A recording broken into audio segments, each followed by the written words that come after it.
उतंगरा सरकारी उच्च विद्यालय छात्र छात्री मान चमत्कार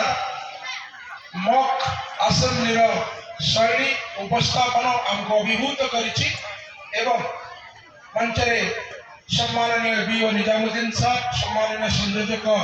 दशरथ साहब, सम्माननीय रंजन साहब, सम्माननीय संतोष कुमार देवरिया साहब, सम्माननीय टिकिलता बेहरा महोदय, सम्माननीय प्रतिज्ञा साहू महोदय निरीक्षण कर कार्यक्रम परिमार्जित कर आवश्यकता रही। तेणु जो मैंने ऑब्जर्वेशन कले संयोजक मैंने गोटे गोटे मिनिट्रे क्या संबोधित नक कौन आप अनुभव कर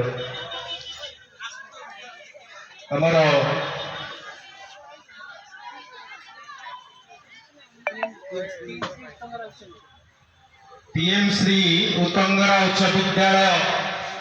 छात्र छात्री मान द्वारा ये जो अभिनव कार्यक्रम एवं विशेष करके कार्यक्रम पाई ये खरस्रोता पुस्तक मेलार मंच हूँ गोटे अनन्य मंच जो कि आम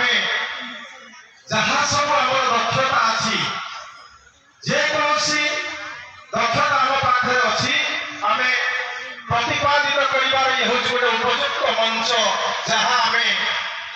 3 दिन धरिक आज चतुर्थ दिन में पहुंची खरस्रोता पुस्तक मेला तृतीय खरस्रोता पुस्तक मेला। धन्यवाद देवी उतंगरा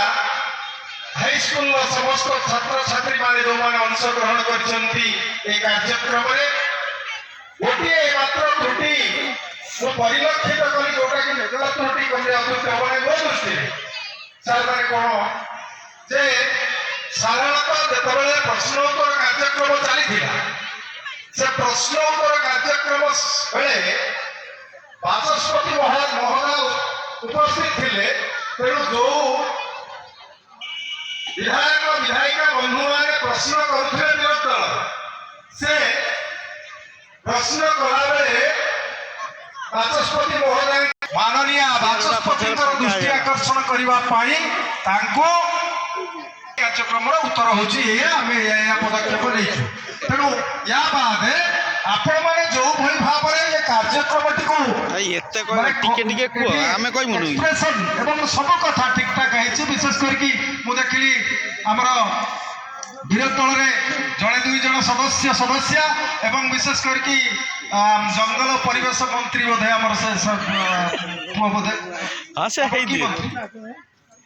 जंगल परिवेश मंत्री एक्सप्रेशन एवं उपमुख्यमंत्री एक्सप्रेशन यथेष्ट आकर्षणीय थिला जोटा कि मुझे आज लक्ष्य कली आपण को यही भाव में अभिनव कार्यक्रम जोगाई दौची। प्रत्येक छात्र छात्री जी जो विभाग में निपुण अच्छा से आसिक दक्षता प्रतिपादित कर सौभाग्य या भल प्लाटफर्म आम कौटी पाइबा ना समस्त को धन्यवाद दूसरी।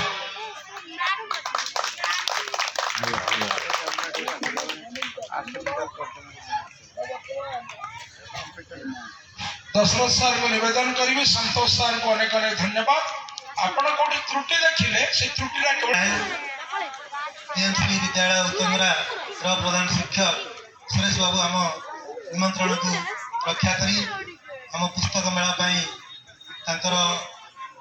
बहु कार्य व्यस्त सत्वे पिला पठेबार अनुमति देले ठीक समय आसी उपस्थित रही से कार्यक्रम परिवेशन करी राजनैतिक सचेतनता सृष्टि कले।